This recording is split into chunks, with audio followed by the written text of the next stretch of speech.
ने जब हमारी आर्थिक असमानता को कम करने का काम छोड़ दिया, सरकार बीजेपी सरकार ने जब हमारी गरीबी दूर करने का प्रयास छोड़ दिया, तो ये परिस्थितियां पैदा हो गई। पापी पेट का सवाल है कि गरीब मजदूर और लोगों को अपनी जान को जोखिम में रखकर इलीगल माइनिंग में एक साधारण सिंपल पैसे बड़े पूंजीपतियों के बड़े लाभ के लिए छोटे पैसे पर अपने पेट को पालने के लिए गलत धंधा इलीगल काम भी करना पड़ा। सरकार सब कुछ जानती है, ये कोयला मंत्रालय के अधीन है, भारत सरकार की कोयला मंत्रालय के अधीन है और सरकार की बड़ी ताकत होती है।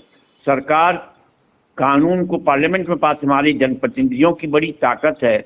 हमें दुख आश्चर्य होता है कि बीजेपी के जनप्रतिनिधि जो पार्लियामेंट में बैठते हैं वो इन सवालों को कभी नहीं उठा रहे।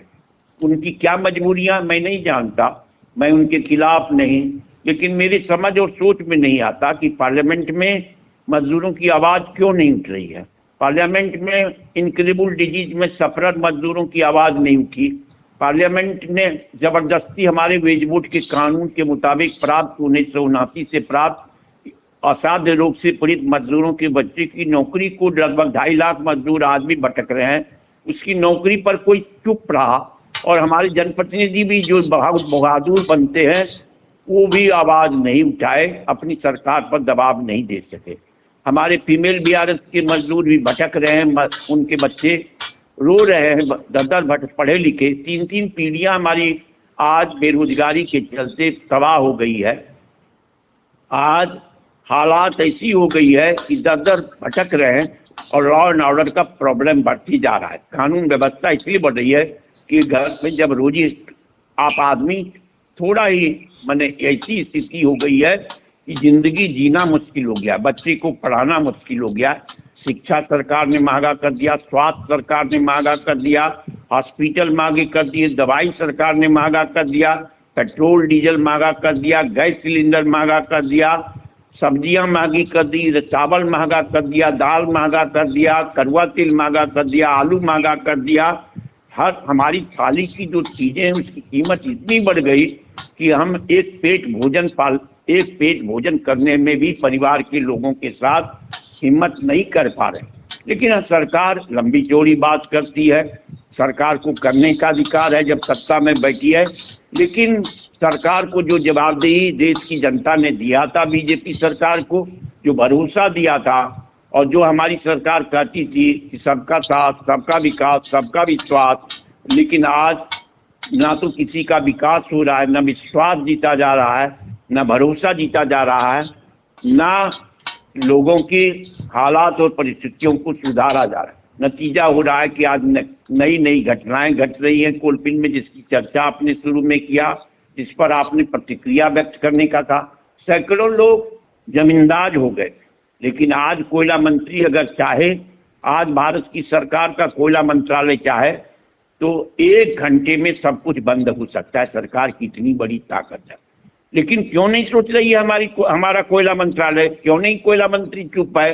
क्यों हमारी सरकार इतनी मजबूत सरकार जो अपने को कहती है दुनिया के हर समस्या का ठीका लेती है, लेकिन अपने ही सवाल पर चुप रहती है, ये मेरे समझ में नहीं आता। मजदूर दिवस पर आज हम चिंतित हैं।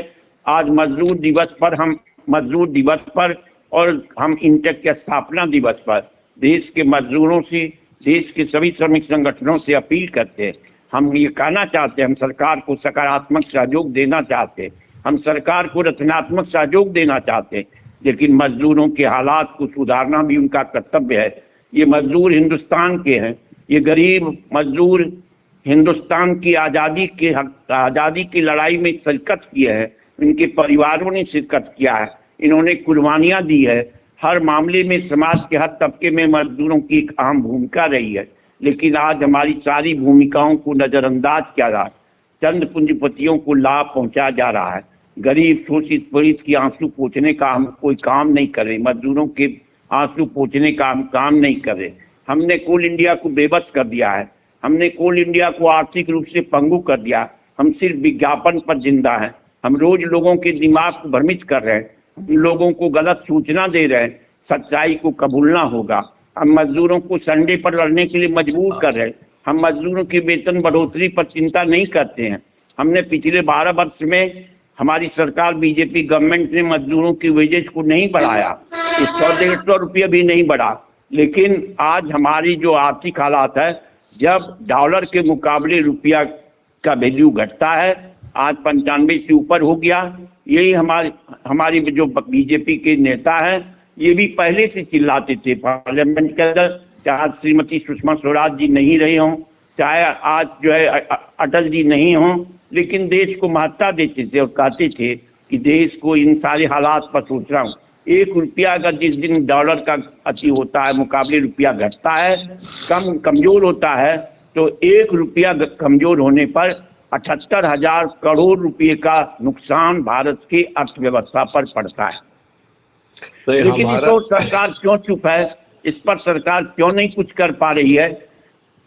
क्यों जो है क्या करते हैं, सरकार की मानसिकता इस ओर नहीं जाती है, ये समझ में नहीं आता। विकास का मतलब ये नहीं कि चंद पूंजीपतियों के लिए पूंजीपतियों का देश हो, चंद पूंजीपति स्वराज करें, बड़े पैसे वाले ही राजपाट करें, बैंक बड़े पूंजीपतियों के लिए हो, उद्योग बड़े पूंजीपतियों के लिए हो, ये नहीं, मजदूरों का भी अधिकार बनता है। डॉक्टर अम्बेडकर ने, पंडित नेहरू ने, इंदिरा जी ने, महात्मा गांधी ने, हमारे नेताजी सुभाष चंद्र बोस ने बराबर इसीलिए संघर्ष किया था और कहा था कि जब तक गरीबों की आवाज, जब तक गरीबों को सम्मान, जब तक गरीबों की आर्थिक असमानता दूर नहीं होगी, जब तक मजदूरों को कार्य नहीं मिलेगा, जब तक बेरोजगारी दूर नहीं होगी, जब तक हर झोपड़ी में आजादी की किरण, तब तक आजादी की किरण हर झोपड़ी में नहीं जाएगा।